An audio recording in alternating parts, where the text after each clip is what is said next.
Ladies and gentlemen, boys and girls, MI40 Nation, Ben Pakulski coming back at you with another session of Q&A, pulling questions straight off my Facebook.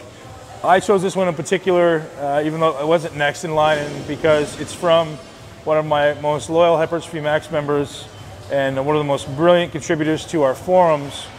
His name is Aaron Thornton. Aaron, thanks for all your amazing contributions and your brilliant insights. So I'm going to answer this question, although you probably already know the answer. What are the top 5 nutritional keys to staying anabolic all day? Great question. Great question. From my opinion, optimizing protein synthesis, obviously, is number one. So making sure you're taking in substantial amounts of ultimately leucine, but essentially protein, amino acids, every 2 to 3 hours. Making sure your body's constantly synthesizing protein. You're never too long in a state of catabolism. Catabolism can be beneficial at some point, I believe, to reestablish hormone levels, but just not for a long period of time. So if you're sleeping for 8 hours a night, that's great. That's your catabolic period. Let's get back on being anabolic throughout the entire day. For those of you that don't know, anabolism, catabolism is either on or off. Protein synthesis is a switch. So either it's you're synthesizing protein or you're breaking down protein. There's no homeostasis. There's no balance of staying steady state. 5 nutritional keys. I believe, now we may have some nutritional gurus who disagree with me. Alkalinity, I think it's absolutely essential. It makes a difference to my body. It makes a difference to how I feel, my energy. People are going to say, yeah, it's all buffered in your stomach. Go buy some pH strips and tell me I'm wrong. I mean, take a massive glass of lemon water or alkaline water or even electrolyte water.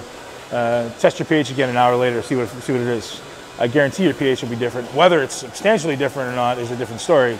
But even 0.1 variation on the pH scale, from my experience, can make a difference to how you feel and your performance. Yes, your body does regulate your pH system very, very tightly, but even just wavering it a little bit in the positive, so slightly closer to 8, is going to help you to feel better, synthesize more protein, and recover faster. Additionally, keys to staying anabolic, I highly recommend supplementing with electrolytes. Electrolytes is a great way to stay hydrated, also a great way to stay alkaline. So we spoke about nutrition, we spoke about protein, so amino acids, BCAAs is a great way to optimize protein synthesis. Staying anabolic all day.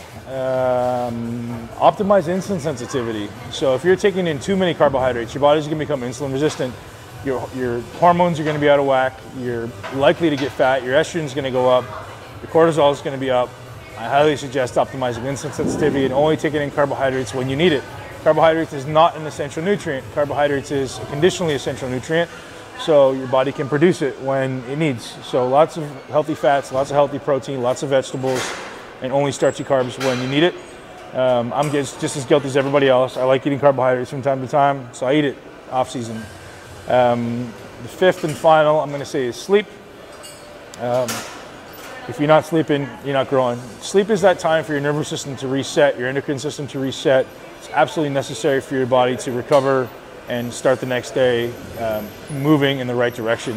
So if you're not sleeping, undisturbed sleep, you should look into appropriate methods of improving sleep, keeping your liver detoxed, etc. So thanks very much. Hope you guys enjoyed it. MI40 Nation, you guys rock. Be back out.